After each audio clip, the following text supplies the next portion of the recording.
welcome to Live in the Solution. I'm your astrologer and tarot card reader, Mary Trimble, and I'm here with your readings for June the 3rd through June the 6th.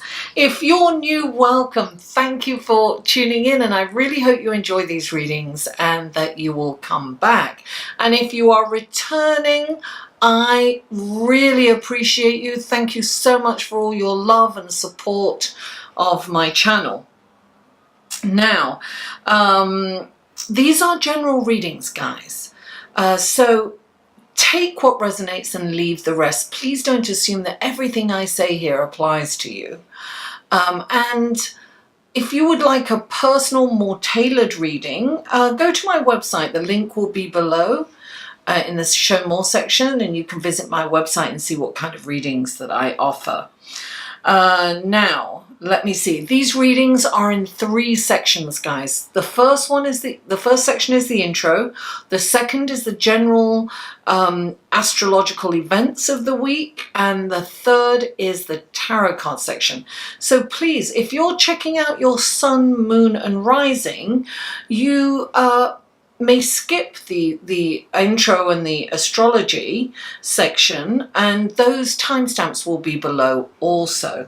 Now, I have a private Facebook group that you might want to join.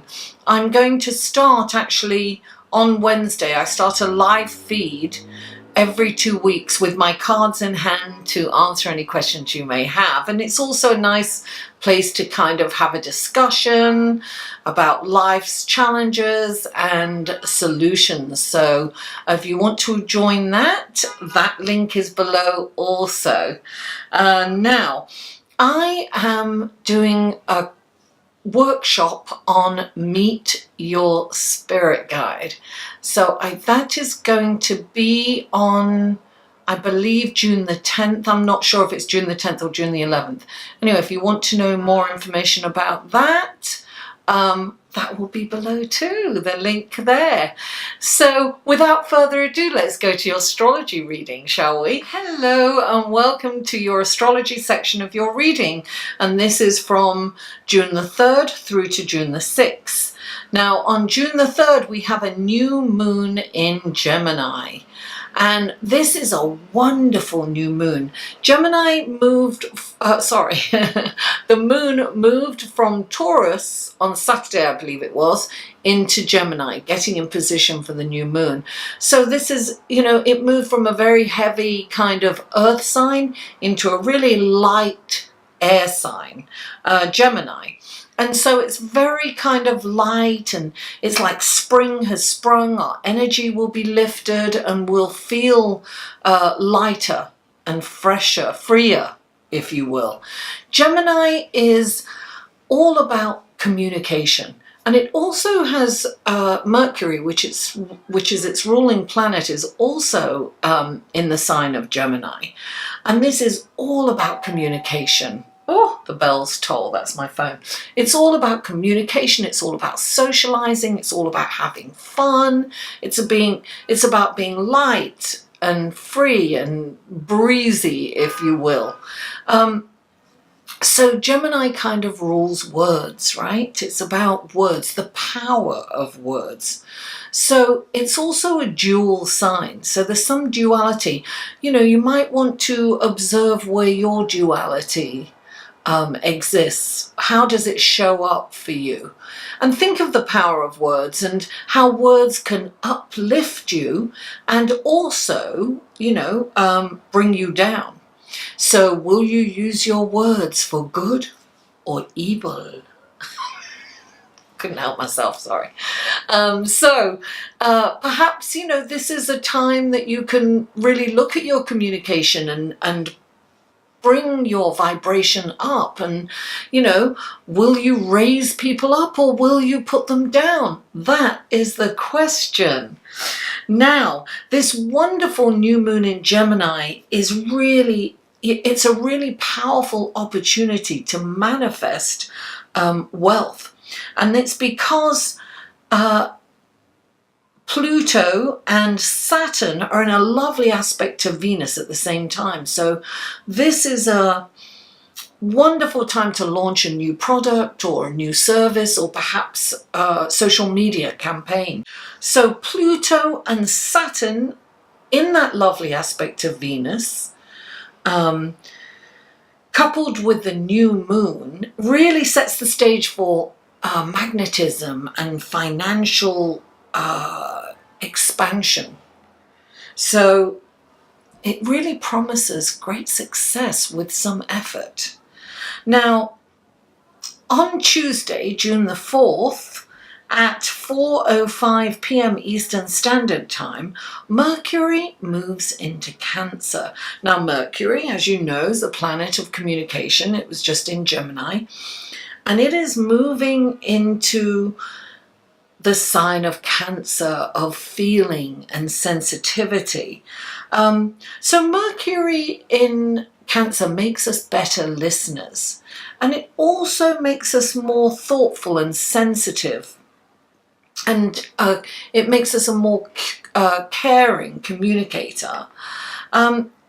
You may be more meditative and reflective during this time, and there is also a possibility that there could be some defensiveness because Cancer is so sensitive and may take things personally.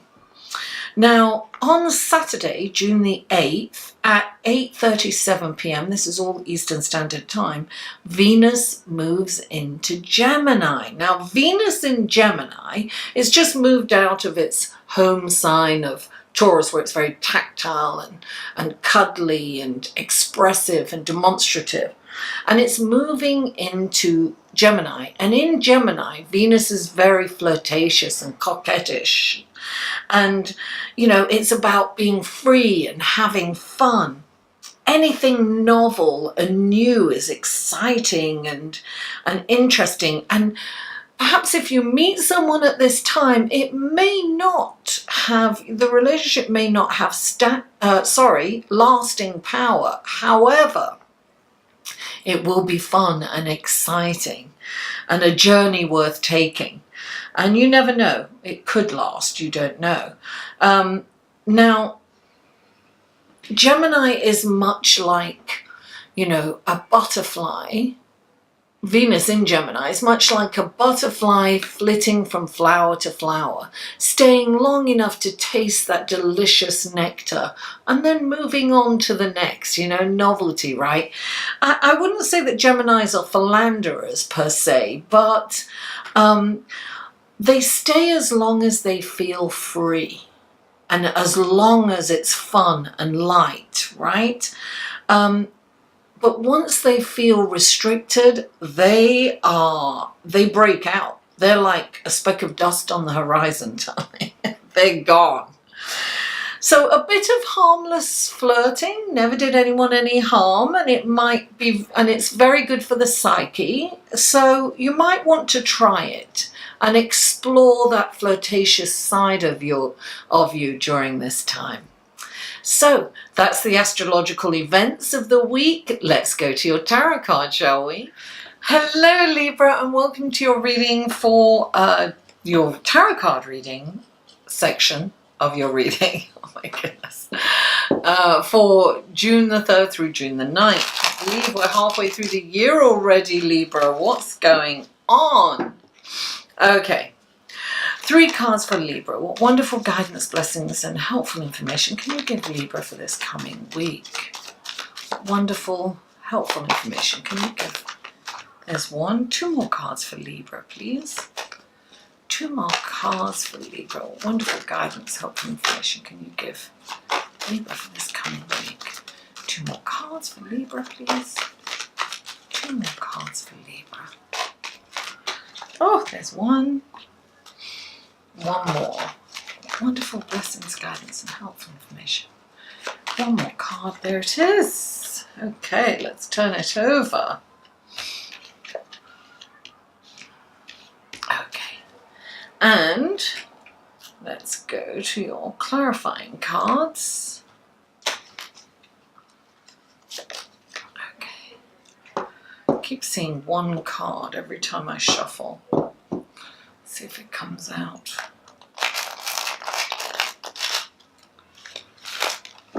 Okay. For Libra, for Libra.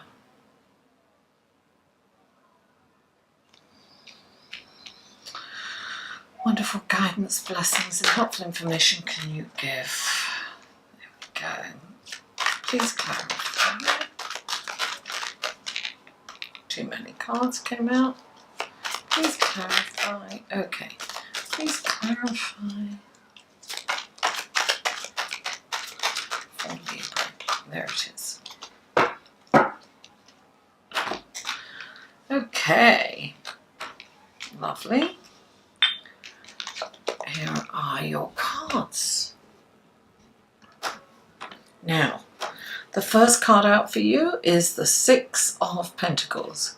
Clarifying the Six of Pentacles is the Fool. Then you have the Queen of Wands, and clarifying the Queen of Wands is the Seven of Wands. Then the Five of Cups, clarified by the Star card.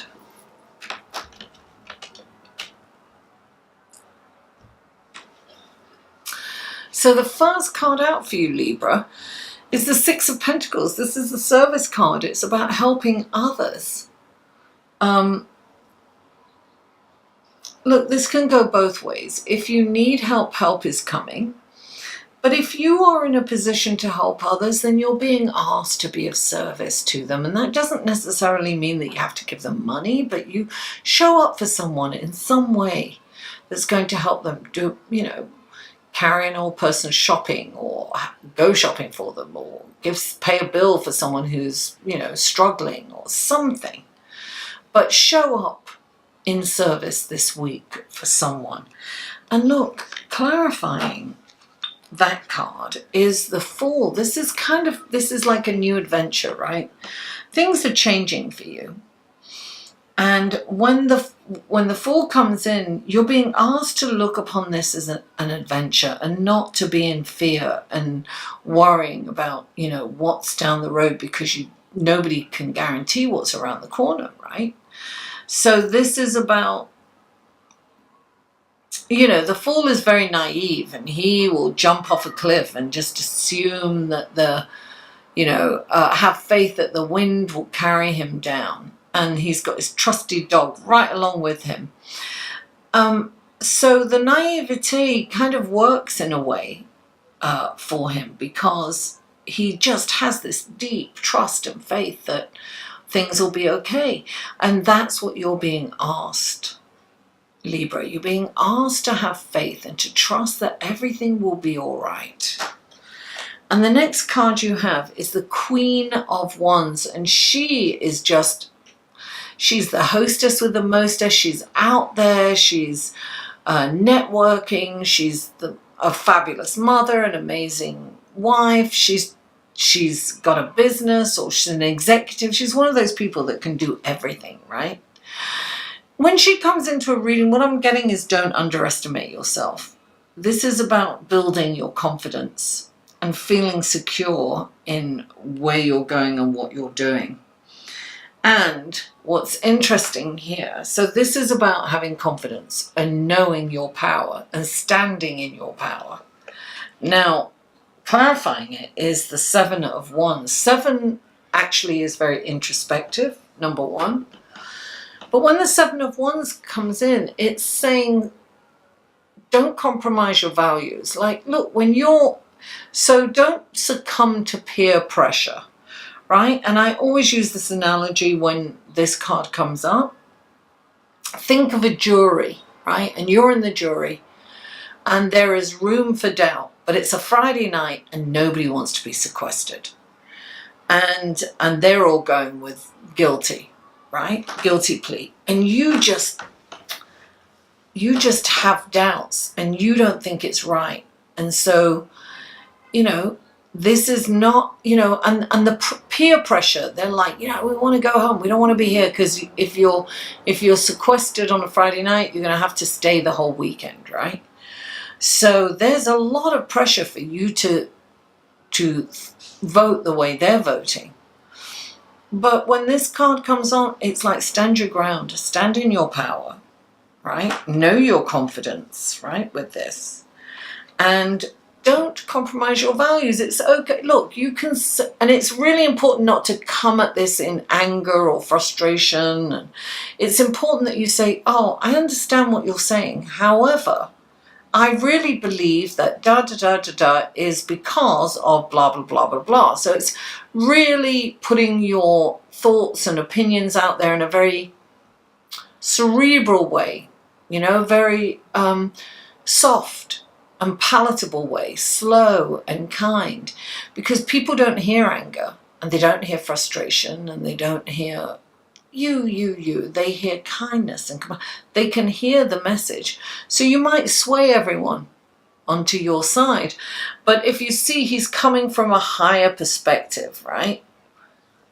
It's a spiritual perspective. He is going to stand up for his rights. And also, look, you might be standing, you might need to stand up for the underdog, right? Somebody may be being bullied or, you know, shouted at or something, and you're being asked to stand up for that person. I'm not saying put yourself in harm's way at any stretch of the imagination. However, you know, call the police if you have to, or ask somebody else to help you. Don't put yourself in harm's way, ever. Now, the next card you have is the Five of Cups. And the Five of Cups is, you know, it's known as crying over spilt milk. So this person is totally focused on what he hasn't got, and he'll never get that back. It's gone, it's spilt. And he has 2 cups behind him that he's completely ignoring. So he's not counting his blessings for what he has. He's looking at his cup as half full, half empty, sorry, as opposed to half full. This is like, the only way you can get out of this energy is by focusing on what you have. This card is asking you to focus on what you have. Ignore what's gone. You can't have that. It's gone. Don't waste your energy yearning for it. Focus on what you do have and make the most of that. And clarifying it is the Star card. And the Star card is a deep spiritual, physical, and emotional healing. And this is like your path is going to be illuminated. You're going to know which way to go in life. It's going to be, the starlight comes down and spreads light where there was once darkness. So you're going to see a way forward, which will be exciting for you. But you have to kind of be in, you know, in the moment, and you've got to leave this, you know, this sadness behind. It's gone. You can't have it. Let it go. Let it go to move forward. Libra, thank you so much for tuning in. Please don't forget to like this video, share it on your social media, and comment. I answer every comment. And if you haven't already, please subscribe. Mwah! I love you all, and I'll see you next week.